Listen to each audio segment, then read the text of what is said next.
नमस्कार दोस्तों, न्यूज़ वाला चैनल पर एक बार फिर से आप लोग का सभी का स्वागत है। दोस्तों, जैसा कि हम जान रहे हैं कि पाकिस्तानी आर्मी आतंकवादियों के द्वारा, ऐसे तो खुद एक आतंकवादी है, हमारे वीर भारतीय जवानों पर जो टेरर अटैक करवाया और उसमें 3 जवान हमारे शहीद हो गए।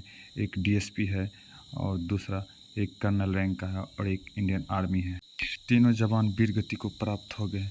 इससे मोदी सरकार खौफ खाए हुए हैं और पाकिस्तानी मीडिया में मोदी के कितना खौफ है आप लोग तो इतना जानते ही, पहले से सब तरह के बात कर रहे हैं कि मोदी फिर से स्ट्राइक करेगा। अब क्या करेगा मोदी सरकार, इसका तो कोई किसी को ठिकाना नहीं है। इससे पाक आर्मी पूरे खौफ खाए हुए हैं और पीओके खाली करके सभी आर्मी भाग। हम अपडेट करते रहेंगे पाकिस्तानी मीडिया क्या कहते हैं, और हमारे चैनल को लाइक करें, सब्सक्राइब करें और अपने दोस्तों के साथ शेयर करें। मैंने कल भी कहा है और आज भी दोहरा रहा हूं, इन शहीदों का बलिदान व्यर्थ नहीं जाएगा। ने जो कहा सर्जिकल स्ट्राइक करेंगे या कुछ करना चाहते तो देन दैट इज वो करें, उसमें कौन रोक सकता है उनको। जम्मू कश्मीर के बारामूला में सुरक्षा बल और आतंकियों के बीच मुठभेड़ जारी है। 2 आतंकियों को यहां ढेर कर दिया गया है। कर्नल के बेटे ने सेना की वर्दी पहनकर अपने पिता की शहादत को नमन कर आखिरी सलाम किया। का जवाब पत्थर से देंगे, 3 का जवाब 3 करोड़ से देंगे। निगलेगा मोदी पूरे के पूरे पीओके को हनुमान जी की तरह। कैसा लगता है भारत की कामयाबी को देखते हुए एज अ पाकिस्तानी? हमें तो बुरा ही लगेगा, पाकिस्तानी है। बुरा क्यों लगेगा हमें अगर वो कामयाब होगा तो? मैं चाहता हूं कि पूंछ ही काटी जाए, उसके अलावा कोई और चारा नहीं है इस पागल कुत्ते जिसका नाम है पाकिस्तान। इसका इलाज एक ही है, इसकी पूंछ को अब काटना पड़ेगा, अदरवाइज ये चूं चूं करता रहेगा और ये हमें तंग करता रहेगा। कि इनको हम छोड़ेंगे नहीं। जो कोई भी भारत की तरफ आंखें उठाकर देखेगा उनके कलेजे में हम गोलियां दाग कर रहेंगे। कश्मीर में जिस तरह से आतंकियों का एनकाउंटर किया जा रहा है इंडियन आर्मी की जानिब से, अभी तक पीएम मोदी या उनके किसी ऑफिशियल ने इस बारे में बात नहीं की है, लेकिन कहा यही जा रहा है कि भारत जो है वो पाकिस्तान के ऊपर कोई ना कोई एक्शन कर सकता है। क्या है कि आप पाकिस्तान एक न्यूक्लियर पावर है, न्यूक्लियर वॉर हो सकती है। बालाकोट के टाइम पे क्या न्यूक्लियर पावर नहीं थे? दोनों थे, तब भी किया। तो अब क्या प्रॉब्लम है कि वो ड्रोन्स के जरिए उनको देख रहे हैं और निशाने बांध के वहां पे मार्टर गोले मार रहे हैं, आरबीजीज भी का भी इस्तेमाल कर रहे हैं। देखे ना,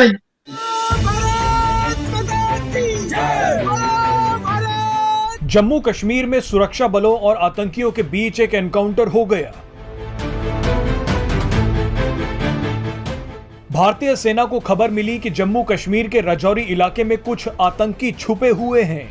सेना जैसे ही इलाके को घेरने पहुंची तो आतंकियों ने फायरिंग शुरू कर दी। इस एनकाउंटर में पाकिस्तान के टुकड़ों पर पलने वाले एक आतंकी को जहन्नुम पहुंचा दिया गया है। लेकिन दुख की बात यह है कि इस हमले में भारतीय सेना का एक जवान भी शहीद हो गया। इसके अलावा आतंकियों का पीछा कर रही एक फीमेल लेब्राडोर डॉग की भी जान चली गई। सेना की इस असॉल्ट डॉग का नाम केंट था। केंट 6 वर्ष की थी और वो 21 आर्मी डॉग यूनिट के साथ जुड़ी हुई थी। केंट एंटी टेरर ऑपरेशन के दौरान भाग रहे आतंकवादियों की तलाश में सैनिकों की एक टुकड़ी का नेतृत्व कर रही थी, लेकिन बुदजिल आतंकियों ने अंधाधुंध गोलियां चला दी। ये गोलियां केंट के भी लगी। इस आतंकी हमले में भारत ने अपने एक जवान को खो दिया और 3 जवान घायल भी हो गए। तो वहीं देश की सेवा में लगी केंट भी हमेशा के लिए चली गई। लेकिन गर्व की बात यह है कि मरने से पहले केंट एक आतंकवादी को भी मार गई। अगर केंट इस आतंकवादी को नहीं पकड़ती तो ये भी अपने साथियों के साथ भाग जाता। इस घटना के बाद पूरा देश भावुक है। सेना ने कुछ तस्वीरें जारी की हैं जिसमें देखा जा सकता है कि केंट के शरीर को तिरंगे में लपेट कर रखा गया है। आर्मी के जवान केंट की शहादत पर भारत माता की जय के नारे लगा रहे हैं। इस तस्वीर ने पूरे देश को रुला दिया है। आपको याद होगा कि पिछले साल सेना के एक और असॉल्ट डॉग जूम ने भी आतंकियों पर हमला बोल दिया था। जूम ने 2 आतंकियों को एक घर में दबोच लिया था। आतंकियों ने जूम पर गोलियां दागी, लेकिन इसके बावजूद जूम ने आतंकियों को भागने। बात है रिस्पेक्ट की कि इंडिया को क्यों रिस्पेक्ट मिल रही है दुनिया में, या फिर वो एक जगह क्यों बना रहा है। वो हमें इशारों से समझा रहे हैं, बल्कि यूएई में जाके हमारे वजीर आजम ने कहा कि हमारी इंडिया से बात करवाएं, तो यूएई ने भी कोई जवाब नहीं दिया, इंडिया ने भी नहीं जवाब दिया। इतनी ज्यादा इम्पोर्टेंस जो है वो जो करंट टाइम के अंदर भारत को दी जा रही है वो हमें स्पेशली पाकिस्तान की साइड पे नजर नहीं आती है। कि मैं पहले ये देखूंगी कि उसका क्राइटेरिया क्या है रिस्पेक्ट का या इम्पोर्टेंस का दुनिया में। दुनिया भी एक, अगर आप छोटे लेवल पे देखें ना, तो एक फैमिली है, फैमिली से बाद एक मोहल्ला, शहर, मुल्क, और उसके बाद दुनिया। तो इनका सिस्टम थोड़ा बहुत जो है वो एक जैसा ही चलता है। अब एक घर का फर्द है जो खुद को बेहतर कर रहा है, जो आपको फाइनेंशियली भी आपको फायदा दे रहा है, और आपको बहुत सारी चीज़ें ऐसी हैं जो आपके लेवल पे आके कर रहा है, तो उसकी रिस्पेक्ट होती है। तो मेरे ख्याल में इंडिया की रिस्पेक्ट का अगर देखा जाए पीछे, तो उसकी जो बेसिक जो है वजह है, और जो हाथ बाकियों में से क्या आएगा कि उन्होंने वो चूज़ किया है जो दुनिया को चाहिए था।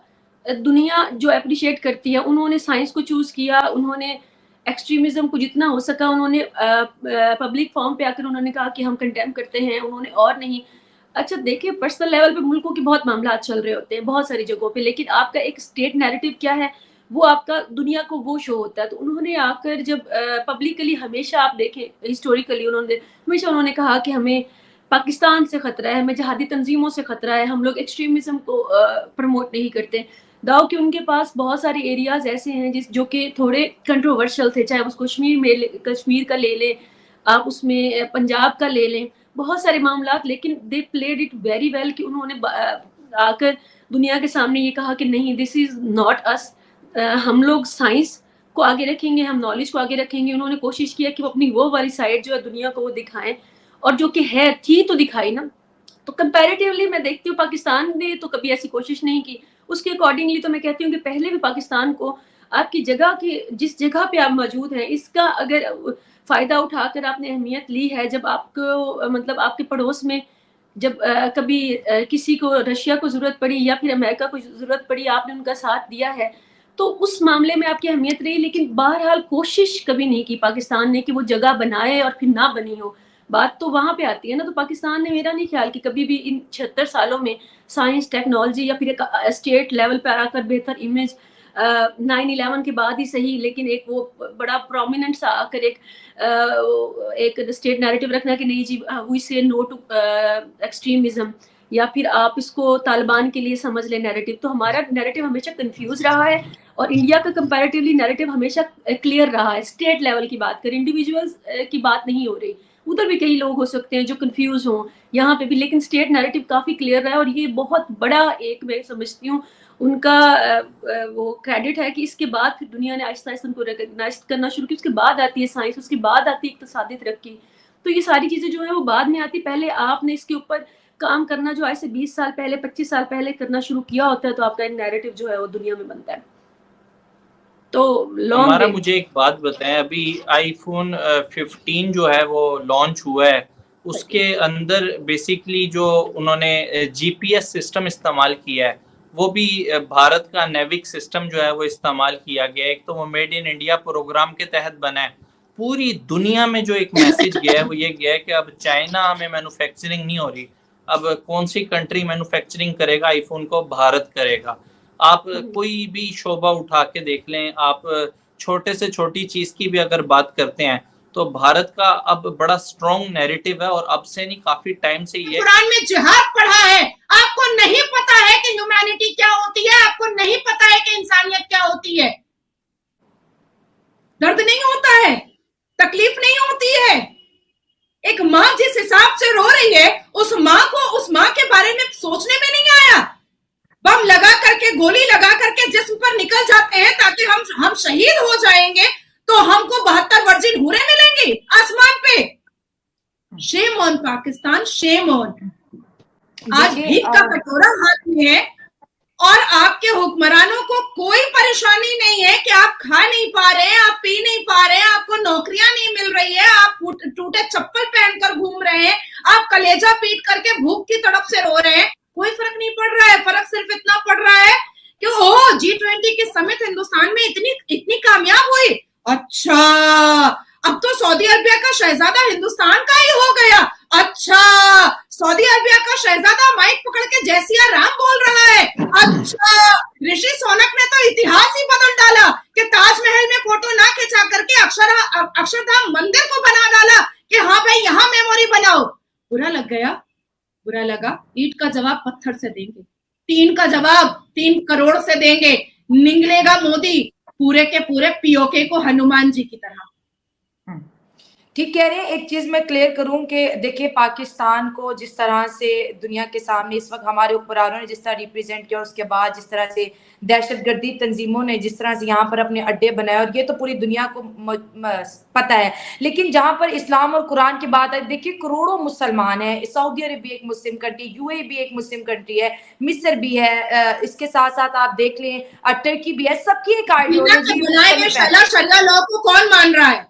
जिन्ना के बनाए हुए शरिया लॉ को कौन मान रहा है? हिंदुस्तान के मुसलमान मान रहे हैं और पाकिस्तान के मुसलमान मान रहे हैं। यूसीसी की विरोधिता कौन कर रहा है? हिंदुस्तान के मुसलमान कर रहे हैं। 3 तलाक को बैन करने की विरोधिता किसने की थी? हिंदुस्तान के मुसलमान ने की थी।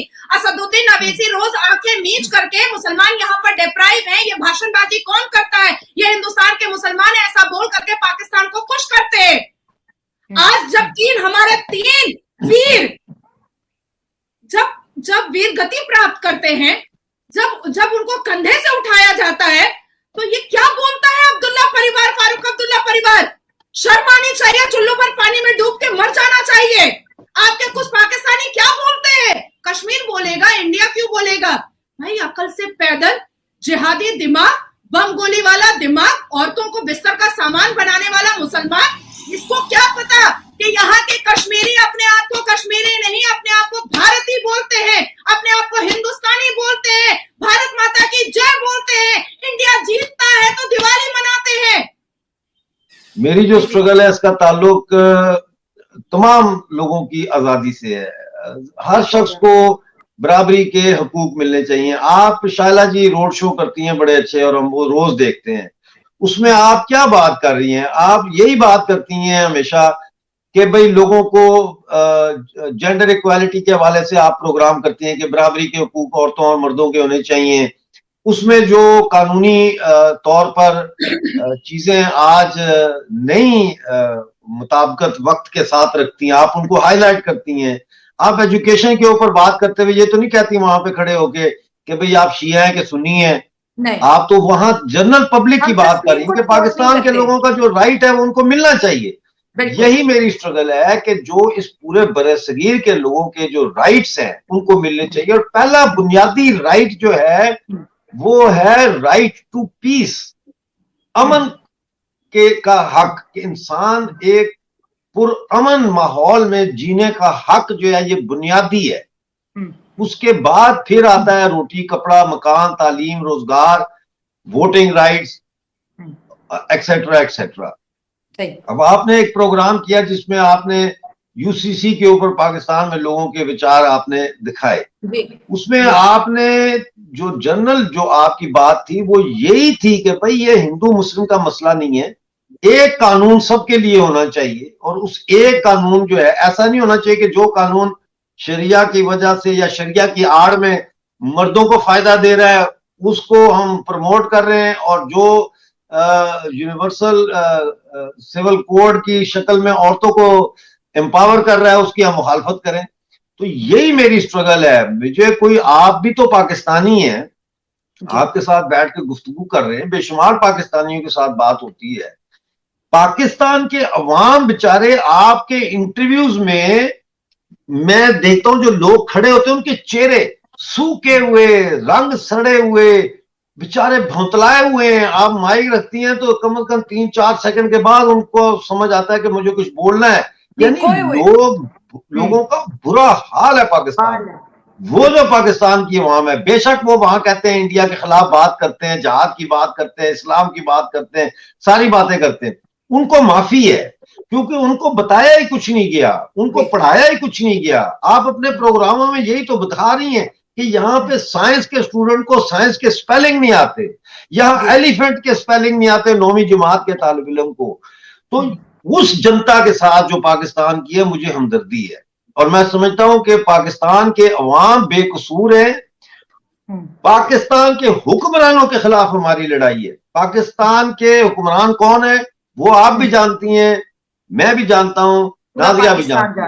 हम चाहते हैं कि पीओजे का मसला हल हो, ये दहशतगर्दी का खात्मा हो, ताकि ये जो लोग रह रहे हैं पाकिस्तान में, चाहे वो पाकिस्तान की जोग्राफियाई वहदत बेशक भले टूट जाए, लोग तो वहीं रहेंगे ना, बलोच तो वहीं है, पंजाबी वहीं है, सिंधी वहीं है, पश्तून वहीं है, सब वहीं रहेंगे, जमीन तो नहीं कोई उठा के ले जाएगा कहीं। ये बेचारे लोगों का क्या कसूर है कि आज भी बलूचिस्तान की औरतें मीलों पैदल चल के दरियाओं का गंदा पानी लाती हैं, उसको मलमल के कपड़े से नितार के तो अपने बच्चों को पानी पिलाती हैं। हमारे कश्मीर में पीओजेके में औरतें जाती हैं पानी लेने दरिया से या चश्मों से, तो ये बैकवर्डनेस है। लेकिन पाकिस्तान का मिनिस्टर क्या कहता है? कहता है ये हमारे कल्चर की खूबसूरती है कि औरतें मटके लेके जो है वो पानी भरने जा रही है। लानत है, मैंने कहा इस आदमी के ऊपर जो हमारी औरतों की मजबूरी को कल्चर का नाम दे रहा है। This is not our culture. हमारा कल्चर कुछ और था जिसको तबाह किया गया और बर्बाद किया गया। बिल्कुल सही कह रही है नाज़िर जी। मैं आपसे सवाल पूछूंगी कि जिस तरह से शहादतें हो रही हैं, बड़ा अफसोस है, गम है, जान का नुकसान जो है वो बहुत ज्यादा। ये मुझे वो बैनर बना दो जरा, बड़ा बैनर। रिकवर नहीं हो सकता। लेकिन एक चीज है, कहते इसके बाद जो है पाकिस्तान आइसोलेशन की तरफ जाएगा। ये जो अब जो अनंतनाग में हुआ है, इसके बाद जो है पाकिस्तान की मुश्किलात में मजीद इजाफा होगा। तो ये किस तरह पाकिस्तान की कांपे टांग रही है, हाँ कांपे टांग रही है इस वक्त। ये 2 दिन छोड़ेंगे नहीं हम। हाँ। देखो हमारे साथ जितना जुल्म हुआ है, नाजिया भी सुन रही हैं यहाँ, आप भी हैं जी, जितना जुल्म कश्मीर की जनता के साथ हुआ है पिछले 77 साल में, आप उसका अंदाजा नहीं लगा सकती। आप छोड़ें बाकी बातें। जो हमारा मेरे डिस्ट्रिक्ट का और इर्द गिर्द के जो लोग थे पीओजेके के 1947 25 नवंबर से लेके 28 मार्च 1948 तक मोर देन 100,000 जो हिंदू और सिखों का कत्लेआम किया है, यानी हथौड़ियों के साथ उनके सरों पे मारे कि गोलियां खत्म हो गई थी, कुल्हाड़ियों के साथ उनको मारा है। मुझे आप बताएं, आप हॉलोकॉस्ट करते हैं, वो हिंदू जो थे आपके नजदीक होंगे वो गैर मजहब, आप लोगों के नजदीक होंगे वो या किसी और के नजदीक होंगे वो काफर। हमारे तो हमसाए थे, बिल्कुल, हम तो सदियों से रह रहे थे, हमारी तो इंटर मैरिजेस भी थी उनमें, और वो कोई अनपढ़ जाहिल किस्म के हिंदू नहीं थे, वो बड़े पढ़े लिखे थे। देखें कश्मीर में हमेशा जो हिंदू पंडित और जो सिख कम्युनिटी थी, ये हमेशा पढ़ाई की तरफ और तालीम की तरफ इनका रुझान था। जो मुसलमान है ये खेती बाड़ी, दस्तकारी, ये इसमें थे, ये तालीम की तरफ नहीं थे। इसीलिए हमारे महाराजा ने, हरि सिंह ने तांग आके फिर ये कानून बनाया था कि अगर कोई मुसलमान अपना बच्चा स्कूल नहीं भेजेगा तो उसके पेरेंट्स के ऊपर जुर्माना लगेगा कि ये मुसलमान बच्चे भी पढ़े। तो उसके खिलाफ मुसलमानों ने फतवे देने शुरू कर दिए कि जी ये क्या है, ये जुल्म है कि अब अगर बच्चा स्कूल नहीं जाएगा तो जुर्माने लगेंगे। समझ रहे मेरी बात? तो हमने बड़ा सफर किया है और अब ये सफरिंग खत्म होने वाली है। और आज मैं ये कहता हूं कि मैं अपनी जिंदगी में पीओजेके को पाकिस्तान